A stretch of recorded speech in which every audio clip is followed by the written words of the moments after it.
آدم علیہ السلام سے چلا، لیکن عرب کی سرزمین پر یہ دین ابراہیمی کے نام سے آیا۔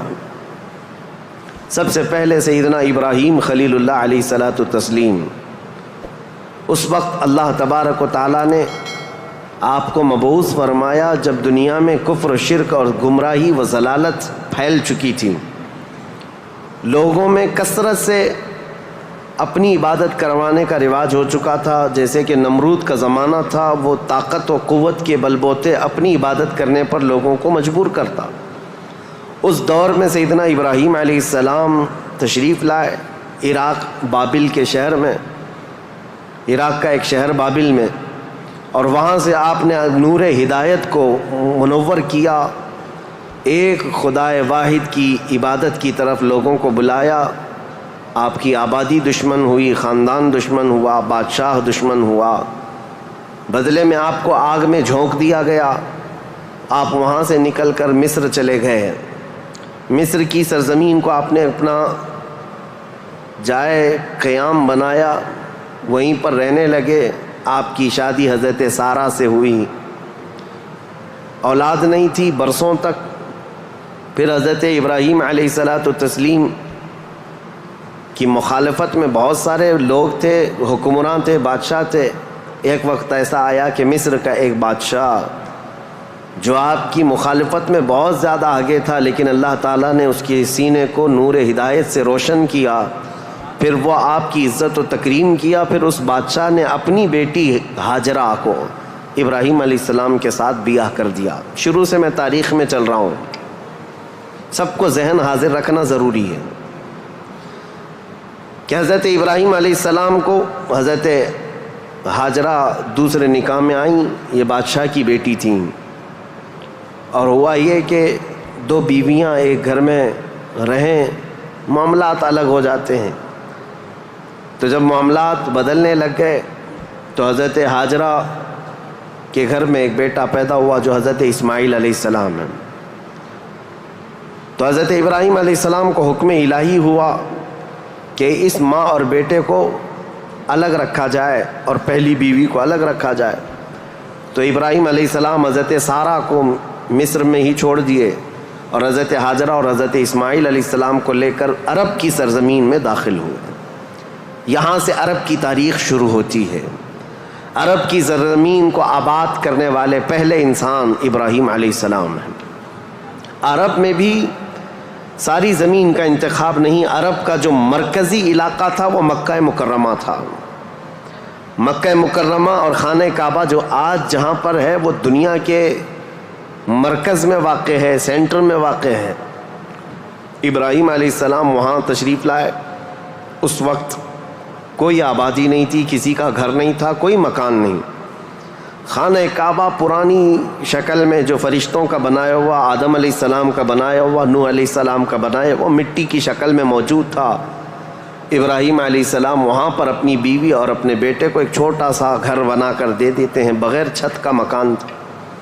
پھر اس کے بعد وہ وہاں سے چلے گئے، پھر دوبارہ آتے رہے، جاتے رہے۔ اسماعیل علیہ السلام کی عمر جب سن بلوغت کو پہنچی تو ابراہیم علیہ السلام کو حکم ہوا کہ اس خانہ کعبہ کی تعمیر کی جائے۔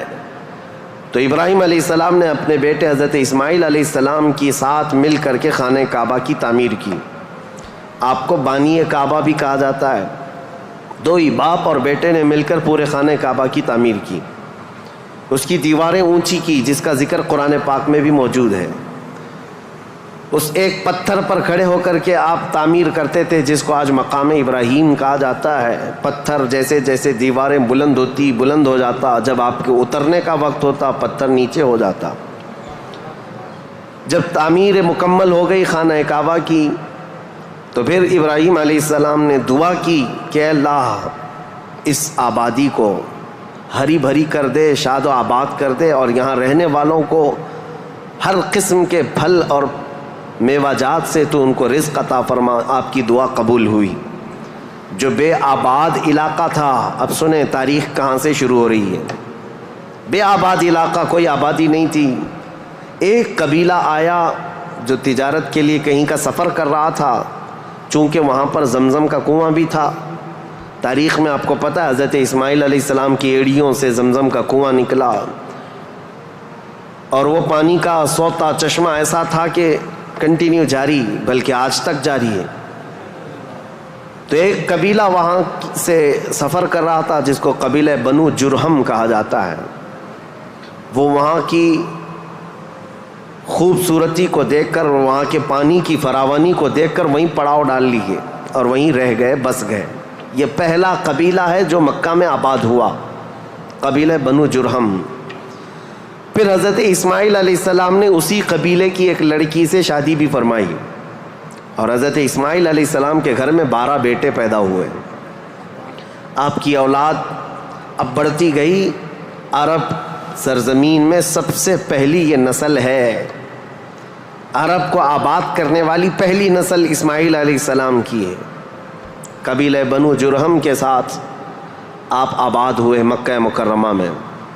اب ان کی نسل اتنی بڑھتی گئی کہ اسماعیل علیہ السلام کے بیٹے تھے نابت، ان کے ہاتھ میں خانہ کعبہ کی تولیت آئی، خانہ کعبہ کی حفاظت اور اس کی ذمہ داریوں کا یہ سارا انتظام آپ کا تھا۔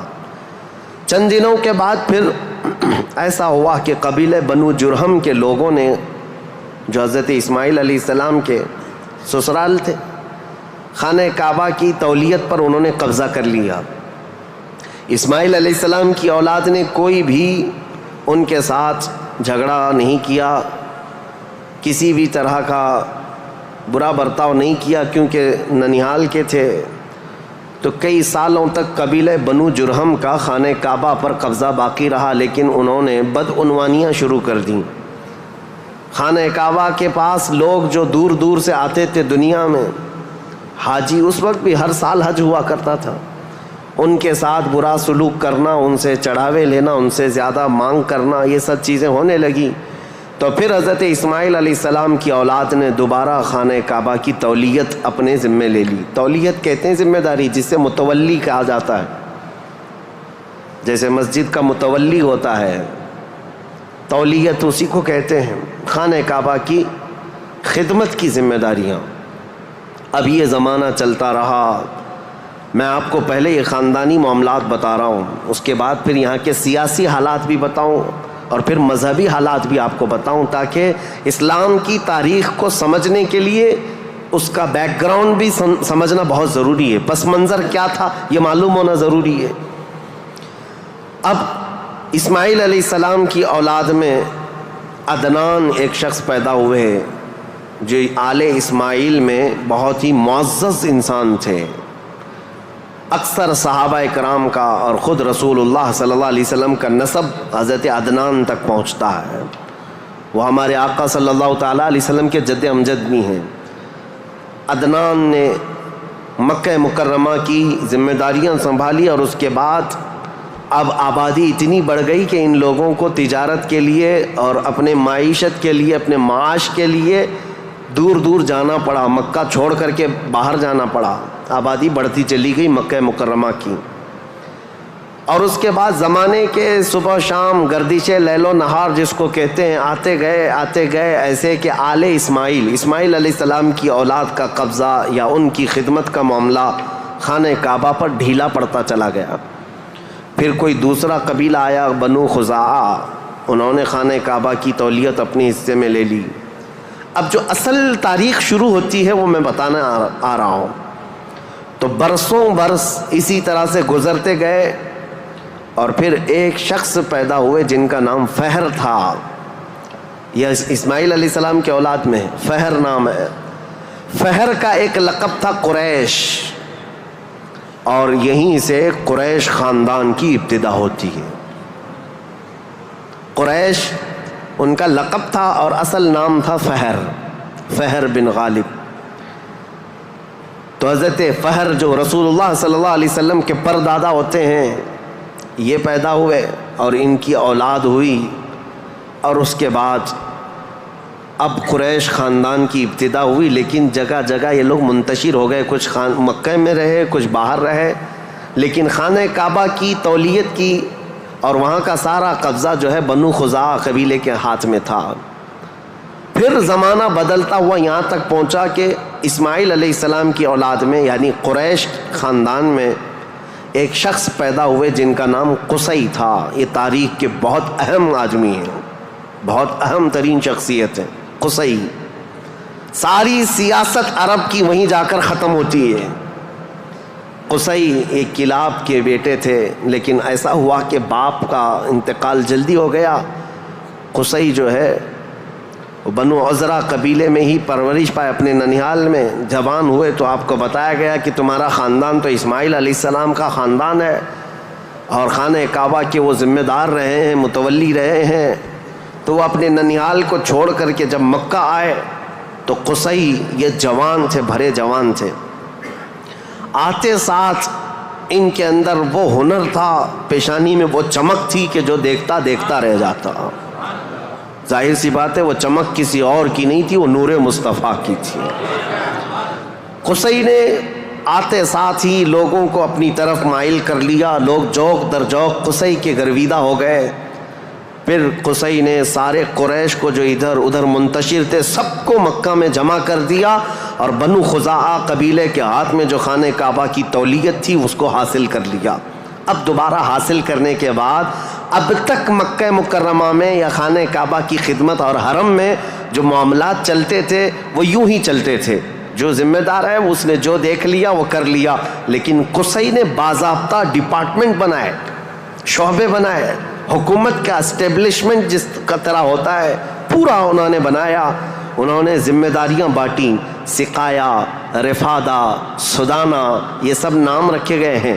یعنی انہوں نے شعبے ایسے بانٹ دیے, ڈپارٹمنٹ تبدیل کر دیے گئے کہ یعنی کئی قبیلوں کو جمع کیا مکہ میں اور کہا جب کبھی کہیں جانے کی ذمہ داری ہوگی, جھنڈا اٹھانے کی ذمہ داری, وہ ایک بہت اہم ذمہ داری ہوتی تھی, وہ ایک قبیلے کو سونپ دیا. اور ہر سال جو حاجی آتے ہیں مینا میں ان کو پانی پلانا اور کھانا کھلانا, اس کو سقایا کہا جاتا تھا, وہ ایک قبیلے کی ذمہ داری دے دی گئی. سقایا یہ ڈپارٹمنٹ پوری منسٹری ہو گئی. اور اس کے بعد رفادہ یہ ایک ذمہ داری ہے. جو حاجی آیا کرتے ان کو پیسوں کی ضرورت ہوتی, کہیں دور دراز سے سفر سے آئے ہوتے ان کی مالی مدد کی ضرورت ہوتی, وہ ایک خاندان کے ہاتھ میں دے دیا گیا. یہ رفادہ ایک منسٹری کا نام ہے, وہ اس منسٹری کے ذمہ دار ایک قبیلے کو بنایا. پھر اس کے بعد سدانہ, خانہ کعبہ کی حفاظت, اس کے غلاف کو تبدیل کرنا, اس کی چابی کی ذمہ داری, اس کو کھولنا بند کرنا, اس کی صفائی کرنا, وہ بھی ایک قبیلے کے ذمے میں دے دیا. وہ باضابطہ ایک منسٹری بنائی گئی, ایک وزارت تھی. اور اس کے علاوہ تقریباً انہوں نے 26 منسٹریاں بنائی تھیں, شعبے بنائے تھے. کون؟ حضرت قصی. یہ دنیا میں سب سے پہلے اس طرح شعبے جات کو تقسیم کر کے, جیسے ایک جمہوری نظام ہوتا ہے, ایک ڈیموکریسی نظام ہوتا ہے, اس طرح سے آپ نے بنایا. اور حضرت قصی کی یہ مہارت تھی کہ پورے عرب میں آپ کا, بلکہ ہر جگہ آپ کا چرچا ہونے لگا. اور حضرت قصی نے اس چیز کو اتنے اونچے لیول تک لے جا کر وہاں مکہ مکرمہ کو پوری دنیا میں متعارف کیا کہ لوگ یہاں کی خدمتیں دیکھنے کے لیے آیا کرتے تھے. ہر قبیلے کو الگ ذمہ داریاں تھیں. یہ تاریخ ہے. اس کے بعد قصی جلدی ہی انتقال کر گئے, حالانکہ ان کو زیادہ وقت نہیں ملا, ان کا زیادہ وقت نہیں تھا. ان کی شادی ہوئی, شادی ہونے کے بعد ان کے گھر جو بیٹے پیدا ہوئے ہیں وہ 2 بیٹے تھے, ایک عبد الدار اور ایک عبد مناف. قصی نے اپنی ساری ذمہ داریاں, اپنی جانشینی عبد مناف کو دے دیا. عبد مناف یہ بہت ہی پاکیزہ اخلاق کے انسان تھے اور لوگوں میں بہت ہی معزز تھے, مکرم تھے. عبد مناف کے ذمے میں جو کام آئے تھے وہ جس طرح ان کے باپ قصی نے بانٹے تھے. اس کے بعد عبد مناف کے بیٹے پیدا ہوئے جو عرب قبیلوں میں نہیں, قریش خاندان میں سب سے افضل انسان سمجھے جاتے تھے, وہ حضرت ہاشم ہیں. ہاشم, ان کا لقب ہاشم اس لیے تھا کہ یہ اتنے فیاض تھے, اتنے سخی تھے کہ اپنا مال کا اکثر حصہ پورا حاجیوں کو کھلانے میں تقسیم کرتے تھے. ایک بار عرب میں قحط پڑ گیا تھا, لوگ بھوکے تھے اور لوگوں کے پاس مال و دولت کی کمی بہت زیادہ آ گئی. تو حضرت ہاشم نے سال بھر روٹیوں کے ٹکڑے کر کے ان کو شوربے میں ڈبو کر لوگوں کو پیٹ بھر کر کھلاتے تھے, اس لیے آپ کا لقب ہاشم ہوا. ہاشم اس ذمہ داری کو اس طرح سے سنبھالتے ہیں کہ خانہ کعبہ کی تولیت وغیرہ عبدالدار کے پاس تھی. سقایہ رفادہ جس کو میں ابھی نام دے کر کے جو منسٹریاں بتایا کہ یہ الگ الگ قبیلوں کے ذمے تھی، تو عبدالدار جو ایک ان کے پردادا کے ہی خاندان میں لوگ تھے، انہوں نے بدعنوانیاں شروع کی تھیں، ٹیکس لگایا، حاجیوں سے پیسہ لیا. یہ تمام چیزیں ہونے کی وجہ سے حضرت ہاشم نے وہ ذمہ داریاں بھی اپنے ہاتھ میں لے لیں. اب قریش خاندان میں حضرت ہاشم کے پاس جو ذمہ داریاں تھیں وہ یہ تھیں کہ آپ رفادہ یعنی حاجیوں کو مالی مدد دینے کے بھی آپ ہی ذمہ دار تھے، سقایہ مینا میں حاجیوں کو پانی پلانے کے ذمہ دار بھی آپ ہی تھے، اور سدانہ خانہ کعبہ کی چابی اور کلید بردار جو کہتے ہیں وہ بھی ذمہ داریاں آپ نے لے لی تھیں. اتنا ہی نہیں، ندوہ ایک وہاں کی ایسی بیٹھک کا نام ہے جو عدالت بھی ہے، پارلیمنٹ بھی ہے، مشورے کی جگہ ہے، جہاں سب کے فیصلے کیے جاتے تھے، وہ بھی حضرت ہاشم کے ذمے میں تھی. حضرت ہاشم ان کا بھی معاملہ ایسا ہوا کہ انہوں نے شادی فرمائی اور ان کے ہاں ایک ہی بیٹا پیدا ہوا جن کا نام شیبہ تھا. حضرت ہاشم کے گھر ایک بیٹا پیدا ہوا شیبہ، اور اس کے بعد حضرت ہاشم کا انتقال ہو گیا. شیبہ بچپن میں ہی اپنے باپ سے محروم ہوئے، اور ان کے چچا تھے مطلب جن کا نام تھا، ہاشم کے بھائی، سگے بھائی تھے. مطلب نے یہ شیبہ کو گود لے لیا اور پرورش کی، اور اتنی اچھی پرورش کی کہ لوگ جو ہے شیبہ کو ان کے اصلی نام کی بجائے مطلب کا غلام یا مطلب کا بیٹا کہتے ہوئے عبد المطلب ہی کہنے لگ گئے. یہ عبد المطلب میرے آقا صلی اللہ تعالیٰ علیہ وسلم کے سگے دادا ہیں، عبد المطلب، ان کا اصل نام شیبہ ہے. اب یہ خانہ کعبہ کی تولیت کی ذمہ داری سب سے لمبے عرصے تک سنبھالنے والے یہی ہیں. کافی لمبا ٹائم ان کو ملا. عبد المطلب کے زمانے میں ہی وہ اصحاب فیل کا واقعہ پیش آیا جو ابرہہ بادشاہ خانہ کعبہ کو ڈھانے آیا تھا، یہ حضرت عبد المطلب کے زمانے میں پیش آیا. حضرت عبد المطلب کے بھی تقریباً کافی اولاد ہوئیں، بیٹے ہوئے، 12 کے قریب ان کی بھی اولاد ہوئیں. آپ نے ایک منت مانی تھی کہ اگر میں اپنے سارے بچوں کو جوانی کے حالت میں دیکھ لوں تو ان میں سے ایک بیٹا اللہ کی راہ میں قربان کر دوں گا. جب سارے بچے آپ کے جوان ہو گئے تو حضرت عبد المطلب خانہ کعبہ کے پاس گئے، اور اس کے بعد آپ نے قرعہ اندازی کی اپنے بیٹوں کے نام نکال کر کے کہ کس بیٹے کا نام نکلے گا جس کو قربان کیا جائے. تو آپ نے جب قرعہ اندازی کی تو آپ کے چھوٹے بیٹے حضرت عبداللہ کا نام نکلا، قربانی کے لیے حضرت عبداللہ کا نام نکلا. حضرت عبد المطلب کے وہ سب سے زیادہ محبوب تھے، نور نظر تھے. آپ نے سارے لوگوں سے مخاطب ہو کر کے کہا کہ اس مسئلے کو کیسے حل کریں، تو سارے لوگوں نے کہا کہ اللہ رب العزت کے معاملات اللہ کے حوالے اس کو چھوڑ دو. پھر آپ نے خواب میں دیکھا کہ اس کا معاملہ ایسا ہے کہ اپنے اس نور نظر محبوب بیٹے کی قربانی کی بجائے ان کی جگہ 100 اونٹ قربان کر دیے جائیں. تو 100 اونٹ قربان ہوں گے لیکن آپ کے بیٹے کی قربانی بھی مان لی جائے گی کہ آپ نے بیٹے کو بھی قربان کیا. آپ نے حضرت عبداللہ کی جگہ پر 100 اونٹ قربان کیے. اسی لیے تو میرے آقا صلی اللہ علیہ وسلم نے ایک حدیث میں فرمایا ہے انا ابن الذبیحین، اے لوگوں میں 2 ذبیحوں کا بیٹا ہوں. ایک ذبیح اسماعیل علیہ السلام ہے، دوسرے ذبیح میرے باپ عبداللہ ہیں. یہ رسول اللہ صلی اللہ علیہ وسلم نے فرمایا کہ اب یہ حضرت شیبہ عبد المطلب، حضرت عبد المطلب جو خانہ کعبہ کی تولیت کو سنبھالتے رہے، یہ تاریخ یہاں تک آئی. آل اسماعیل ہیں، یہ اسماعیل علیہ السلام کی اولاد.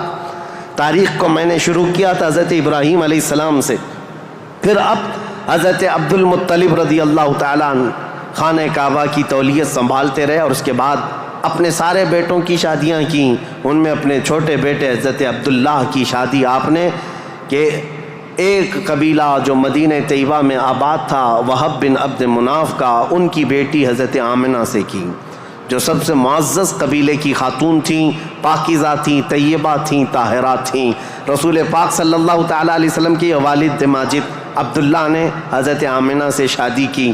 یہ شادی بھی بڑی مشہور شادی ہوئی کیونکہ حضرت عبداللہ کو کئی عورتیں دیکھتی تھیں اور شادی کی خواہش رکھتی تھیں. مکہ میں کئی لوگوں نے پیغامات دیے تھے اور اس کے بعد جب حضرت آمنہ سے انہوں نے شادی کی تو ایک خاتون ہے جو حضرت عبداللہ کی شادی کے لیے بہت کوشش میں لگی تھی، انہوں نے حضرت عبداللہ کو دیکھا اور اس کے بعد کہا شادی کے بعد تمہاری پیشانی پر کوئی چیز چمکتی تھی وہ اب نظر نہیں آتی ہے، پہلے میں دیکھا کرتی تھی، جس پر میں گرویدہ تھی میرے عزیزو وہ چمک اور وہ نور کوئی اور نہیں میرے مصطفیٰ کا نور نبوت تھا جو آدم علیہ السلام سے چلتا ہوا آیا ہے اور ان کے باپ حضرت عبداللہ تک آیا۔ پھر حضرت عبداللہ حضرت آمنہ سے نکاح کر کے رہ رہے تھے اور تجارت کی غرض سے آپ حضرت عبداللہ ملک شام کی طرف جا رہے تھے، درمیان میں جو یثرب علاقہ تھا آج کا وہ مدینۃ المنورہ ہے، وہاں حضرت عبداللہ کو کچھ بیماریاں ایسی لگ گئیں، کیونکہ یثرب جو علاقہ ہے اس کو پہلے بیماریوں کا گڑھ کہا جاتا تھا، وہاں جو جاتا بیمار ہو جاتا تھا۔ اس وقت انہوں نے وہاں کا سفر کیا تھا اور بیماریاں لگ گئی اور آنے سے پہلے آپ کا انتقال ہو گیا، عبداللہ کا انتقال ہو گیا حضرت عبداللہ کا۔ اور پھر چند ماہ گزرے تھے، 6 مہینے کے بعد پورے عالم میں جو ایک عجیب کیفیت طاری تھی، عرب کی یہ تاریخ میں آپ کو بتا رہا ہوں کہ یہاں پر اب حالات کیا تھے۔ حضرت آمنہ کے گھر رسول پاک صلی اللہ تعالیٰ علیہ وسلم حمل سے ہیں، لیکن اس سے پہلے میں اب پس منظر بتاتا ہوں، بیک گراؤنڈ بتاتا ہوں دنیا میں کیا چل رہا تھا، اس وقت حالات کیسے تھے۔ اس کو میں ڈیوائیڈ کر کے اگر بتاؤں سیاسی حالات اور مذہبی حالات۔ سیاسی حالات میں یعنی پالیٹکس کے اعتبار سے دیکھا جائے تو حکومت اور تسلط قبضہ زیادہ کس کا تھا؟ اس دور میں سب سے بڑی 2 حکومتیں تھیں، ایک پرشین امپائر اور ایک رومن امپائر، روم کی حکومت اور فارس کی حکومت، ان دونوں کا بہت بڑا اثر و رسوخ تھا، پوری دنیا کی بات کر رہا ہوں، یہ سپر پاور طاقتیں تھیں۔ عرب میں بعض لوگ پرشین امپائر کے انڈر میں کام کرتے تھے، بعض لوگ رومن امپائر کے انڈر میں کام کرتے تھے، مذہب کے اعتبار سے ہم بعد میں بات کرتے ہیں۔ اب یہ حالات تھے کہ حکومت اور تسلط، قبضہ، سیاسی اثر و رسوخ سب سے زیادہ یہ 2 حکومتوں کا تھا، جس کی وجہ سے آئے دن نئی نئی جنگیں ہوتی تھیں۔ رومن امپائر یہ چاہتی تھی کہ دنیا پورا قبضہ کر لیں، پرشین امپائر یہ چاہتے تھے کہ پوری دنیا ہم قبضہ کر لیں۔ اس آڑ میں 2 سپر پاور کے ٹکراؤ میں پوری دنیا میں جنگیں روز روز چلتی رہتی تھیں، یہ حالات تھے سیاسی۔ عرب لوگوں کی خود کی کوئی حکومت نہیں تھی، ان کی خود کی کوئی حکومت نہیں تھی، لیکن وہی مکہ مکرمہ سے جو ان کے خاندانی حالات کی سرداری چلتی تھی بس، لیکن دنیاوی حکومت کے اعتبار سے یہ لوگ پرشین امپائر کے انڈر میں کام کرتے تھے یا پھر رومن امپائر کے انڈر میں کام کرتے تھے، یہ 2 طرح کی حکومتیں چل رہی تھیں۔ اب مذہبی حالات کے اعتبار سے دیکھا جائے تو میں 4 حصوں میں تقسیم کرتا ہوں پوری دنیا کو، 4 حصوں میں۔ فارس جس کو آج پرشیا کے ہیں آپ، ایران جو آج کے دور کا ہے، اس کی سرحدیں اور بھی بڑی تھیں، بلند تھیں۔ پرشیا یا جس کو اس وقت پرشین امپائر کہا جاتا ہے۔ مذہبی حالات کیا تھے ان کے؟ مذہبی حالات اتنے خطرناک تھے کہ ان کے ہاں شروع سے کبھی ایک خدا کا تصور آیا ہی نہیں، یہ شرک میں ہی مبتلا رہی قوم ہے، ہمیشہ بتوں کی، ہمیشہ آگ کی پرستش کرنے میں سب سے زیادہ مشہور قوم ہے یہ پرشیا کے لوگ، یعنی فارس کے لوگ۔ آگ کی پوجا میں ان کا کوئی نام ثانی نہیں تھا، 1000 سال تک ایک آگ کو بجھنے نہیں دیتے تھے یہ لوگ۔ اس طرح کئی بت کدے تھے، کئی آتش کدے تھے، یہ فارس کے علاقے میں یہ حالات تھے کہ ایک خدا کا تو تصور ہی نہیں تھا، اور غلبہ ایسا تھا کہ جو حاکم ہوتا تھا اس کی عبادت کی جاتی تھی، جو مال والا ہے اس کے سامنے سجدے ہوتے تھے، جس کی طاقت ہے اس کے سامنے جھک جائے۔ یہ حالات پرشیا کے تھے۔ اور روما کے حالات کیا تھے؟ جو رومن امپائر ہے، روم، یہاں پر عیسائی زیادہ طور پر آباد، اس زمانے میں بھی تھے، پہلے سے بھی، کیونکہ عیسیٰ علیہ السلام کے بعد ان کے حواریوں کے ذریعے سے جو دین پھیلا وہ روما میں زیادہ تھا، جو آج کا اٹلی ہے، یونان ہے اور جورجیا وغیرہ کے علاقے، آج یہ سب رومن امپائر کے انڈر میں تھے، اور یہاں عیسائی زیادہ تھے، لیکن ایسے عیسائی کہ اصل عیسائی دین کو انہوں نے مسخ کر دیا تھا، ختم کر دیا تھا۔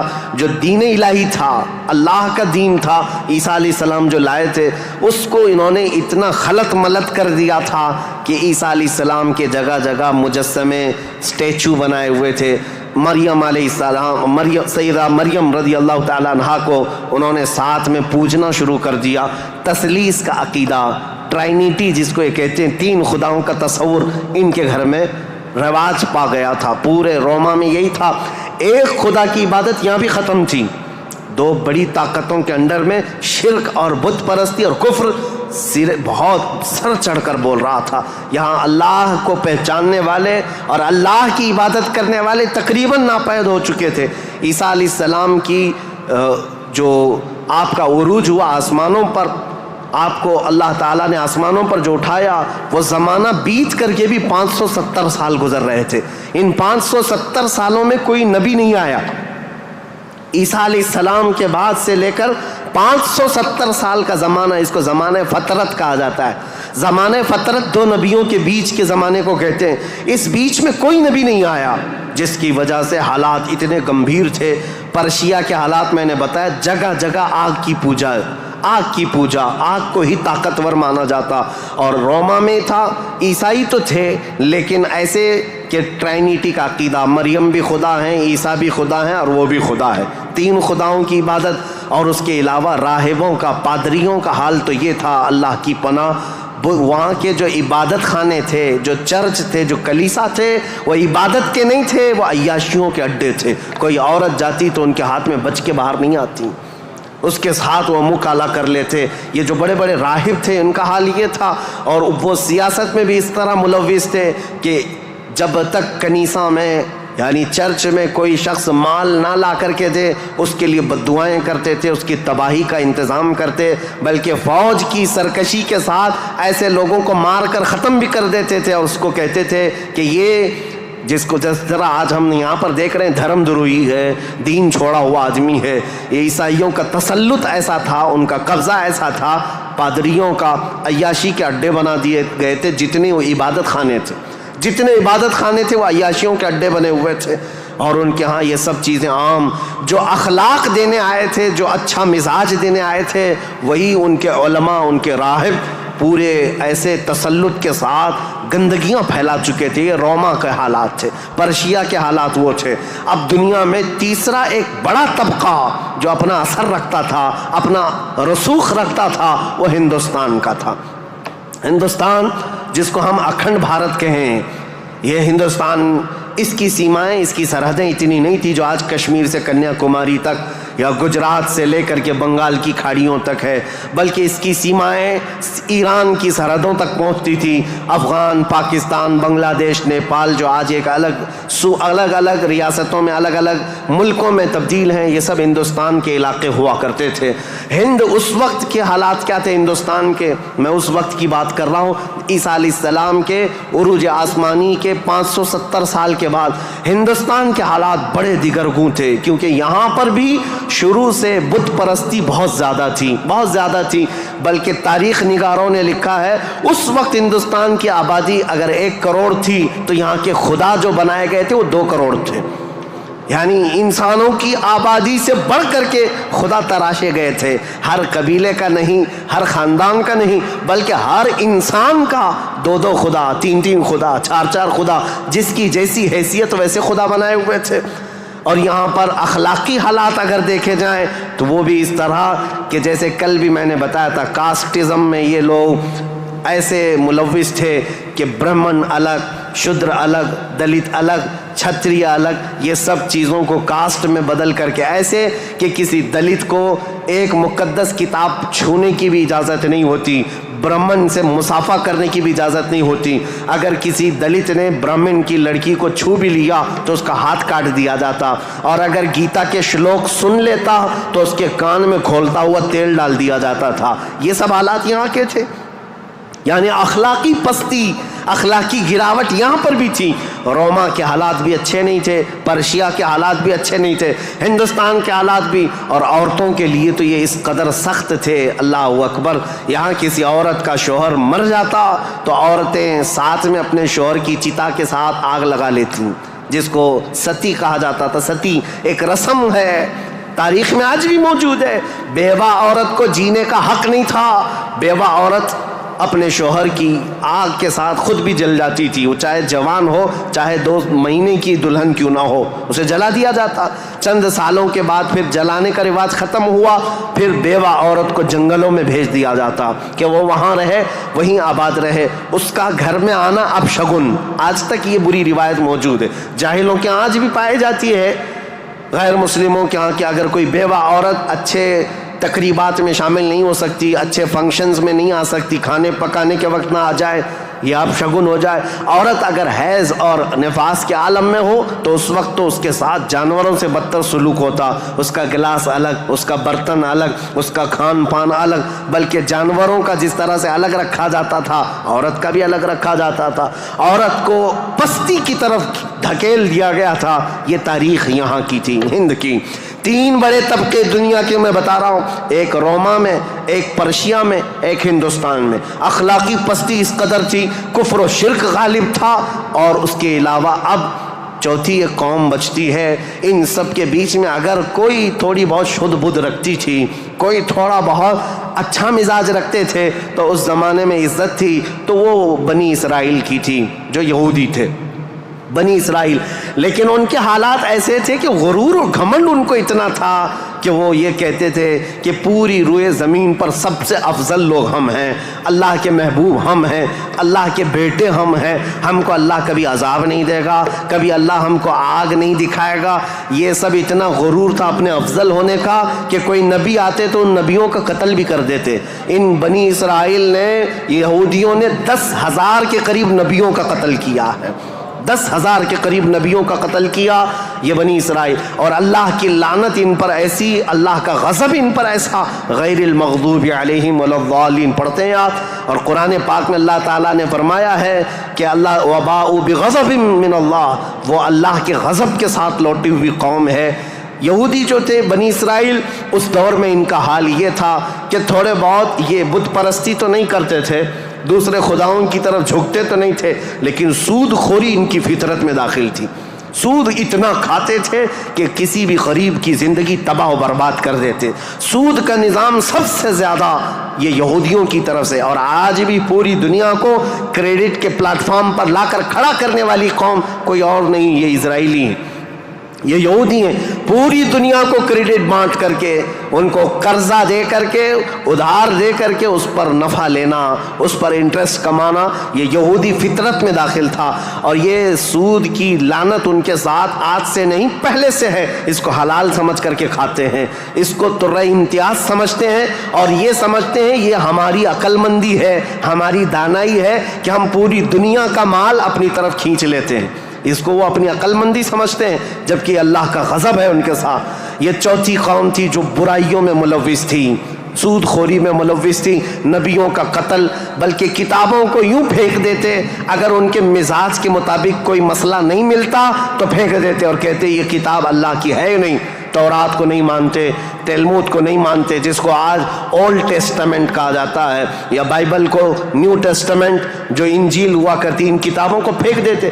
ان کے مزاج کے مطابق اگر آیتیں ملتی تو ٹھیک ہے، نہیں تو پھینک دیتے۔ یہ چوتھی قوم تھی۔ اب دنیا کی یہ حالات تھے، دنیا میں یہ حالات، جہاں جہاں دیکھیں عورتوں کا استحصال یا پھر زنا، شراب نوشی، یہ سب عروج پر تھے۔ روما میں، پرشیا میں، ہندوستان میں، اور بنی اسرائیل یہودیوں کے درمیان اب جو 5ویں قوم الگ بنتی ہے وہ عرب کی سرزمین پر تھی، عرب لوگ تھے، عرب جو آل اسماعیل ہیں، اسماعیل علیہ السلام کی اولاد، یہ آئے تھے اللہ تعالیٰ کے منتخب زمین پر، لیکن کثرت سے ان کے ہاں بھی برائیاں گھر کر گئی تھیں۔ یہ ایسے ہو گئے تھے کہ ان کے ہاں بتوں کی تراشنے کی عادت بڑھ گئی، انہوں نے اپنے ہاتھوں سے خدا بنا لیے تھے۔ خانہ کعبہ جو مرکز تھا وحدانیت کا، اس خانہ کعبہ کے اندر بھی انہوں نے بت رکھ دیے تھے، اور خانہ کعبہ کی چھت پر ایک بت ہوا کرتا تھا جس کا نام حبل تھا، ایک بت تھا جس کا نام عزا تھا، اس کی پوجا کرنا تو حج کے ارکان میں شامل کر دیا تھا، حج کے ارکان میں تھا عزا کی پوجا کرنا۔ یہ حبل وہاں پر تھا، لات ایک بت کا نام تھا، عزا تھا، منات تھا، یہ سب بتوں کے نام ہیں جو انہوں نے کوئی صفا مروہ پر رکھ دیے تھے، کچھ کو خانہ کعبہ کی چھت پر رکھا تھا، کچھ کو دروازے کے اندر رکھا تھا. طواف کرتے تھے ان بتوں کے سامنے آ کر کے، ننگے طواف کرتے تھے، بغیر کپڑے کے خانہ کعبہ کا طواف کرتے، ایک ہاتھ آگے اور ایک ہاتھ پیچھے رکھ کر کے، مرد ہو کہ عورتیں ہو، اس طرح سے وہ خانہ کعبہ کا طواف کرتے. یہ برائیاں ان کے ہاں بہت اخلاقی پستی میں گرتے چلے آئے. اور اس کے بعد یہ بت پرستی اتنے عروج پر ہو گئی کہ یہ اپنے خداؤں کے چڑھاوے اتنے چڑھاتے تھے. دور دراز سے لوگ آتے تھے تو سال میں ایک مرتبہ ان خداؤں کے نام پر انسانوں کی بلی بھی چڑھتی تھی. کوئی جوان منتخب کر لیا جاتا اور وہ خوشی سے تیار ہوتا، اپنی گردن اس کی رکھ دی جاتی، مینا کی وادی میں اس کو ذبح کر دیا جاتا، کاٹ کر کے اس کا خون بتوں کو لگا دیا جاتا، اور یہ کہتے کہ ہم مقرب ہو رہے ہیں، ہم مکرم ہو رہے ہیں، ہم عزت والے ہو رہے ہیں. یہ تمام چیزیں تھیں. اور اس کے علاوہ ان کے ہاں شراب بہت زیادہ عام تھی. چوری کرنے والے کچھ قبیلے خاص تھے عرب میں، اور ان کا پیشہ ہی تھا راستے پر رکنا اور جاتے آتے قافلوں کو ڈاکہ زنی کرنا اور مال لوٹنا. اور اس کے علاوہ عورتوں کے لیے ان کے ہاں بھی اچھے حالات نہیں تھے. عورتوں کو تو مشین سمجھتے تھے. شادی کا کوئی ایک سسٹم نہیں تھا. کوئی مرد چاہے تو 100 رکھ لے، کوئی 50 رکھ لے، کوئی 60 رکھ لے. نہ شادی کا کوئی سسٹم ہے، جتنی عورتیں چاہے وہ رکھ سکتا تھا. اور پھر اس کے علاوہ عورتوں کے ساتھ سارا سلوک تو تھا ہی، لیکن وہ ایسے بدبخت تھے کہ بیٹی کے پیدا ہونے پر ناک بھون سکیڑتے تھے. بلکہ کئی ایسے عرب قبیلے تھے جو بیٹی کے پیدا ہوتے ہی اس کی گردن مروڑ کر کے اس کو زندہ دفن کر دیتے تھے. یہ عرب کی سرزمین پر پائے جانے والی چیزیں.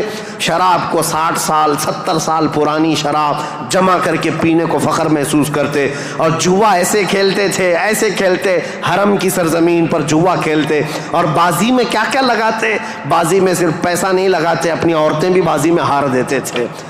کوئی جوے میں کسی کی عورت جیت لیتا، کسی کی بیٹی جیت لیتا، کوئی کسی کی بہن جیت کر کے آتا. یہ قمار بازی، یہ جوا بازی اس قدر عام تھی. میں نے دنیا کے یہ سطحی حالات مختصر انداز میں آپ کے سامنے رکھے.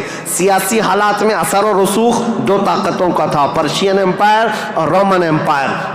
مذہبی حالات میں الگ الگ تھے. ہندوستان کے حالات کیا تھے، اور پرشیا کے، روما کے، اسرائیل اس وقت تھا نہیں، اگرچہ بیت المقدس ان کے ہاتھ میں نہیں تھا، لیکن یہ جگہ جگہ بکھرے ہوئے لوگ تھے یہودی. ان کے حالات بھی اچھے نہیں تھے، عربوں کے حالات بھی اچھے نہیں تھے. یہ اس قدر کفر و شرک کے مینارے بلند تھے.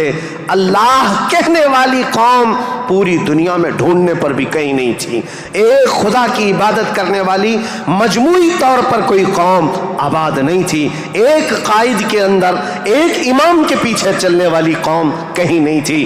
ہر ایک نے اپنے خدا بنائے. کچھ لیڈروں کی پوجا، کچھ حکمرانوں کی عبادت. کچھ جگہ پر ایسے حالات ہندوستان میں تھے کہ اپنے ہی آلہ تناسل کی پوجا کرتے، عورتوں کی شرمگاہوں کی پوجا، مردوں کی شرمگاہوں کی پوجا جو آج تک چلی آ رہی ہے. یہ اس قدر گرے ہوئے حالات تھے کہ چوہے سے لے کر بلی تک، بلی سے لے کر سانپ بچھو تک کوئی خدا ہونے سے بچ نہیں سکا ان کے ہاتھوں میں. سب خدا بنا لیے. ان کثیر گمراہیوں کے حالات میں بتاؤ میرے عزیزو، مشیت ایزدی کو جلال آ ہی گیا. رب ذوالجلال کے رحمت میں جوش تلاطم آ ہی گیا. جب حالات اس قدر دیگرگو خراب تھے تو پھر رب ذوالجلال نے اس زمانے فطرت کو ختم کرتے ہوئے عیسیٰ علیہ السلام سے جو زمانہ چل رہا تھا 570 سال گزر گئے، اللہ نے کوئی نبی نہیں بھیجا. حالات جب اس قدر خراب ہو گئے، رب ذوالجلال کی مشیت کو، اس کی رحمت کو جوش آیا. پھر مولا نے مکہ مکرمہ کی سرزمین کو منتخب کیا، اور پھر اللہ نے اس سرزمین کو منتخب کرتے ہوئے عظیم خاندان قریش کو منتخب کیا. قریش کے خاندان میں سے اللہ نے بنو ہاشم کو منتخب کیا. بنو ہاشم سے عبد المطلب اور عبداللہ کے گھر کو منتخب کیا. عبداللہ کے گھر سے بی بی آمنہ کے بطن کو منتخب کیا. اور پھر رب ذوالجلال نے تاریخ کی ان کالے اندھیروں کو ہمیشہ کو ختم کرنے کے لیے بی بی آمنہ کے بطن سے 12 ربیع الاول کو نور نبوت کو ظہور فرمایا.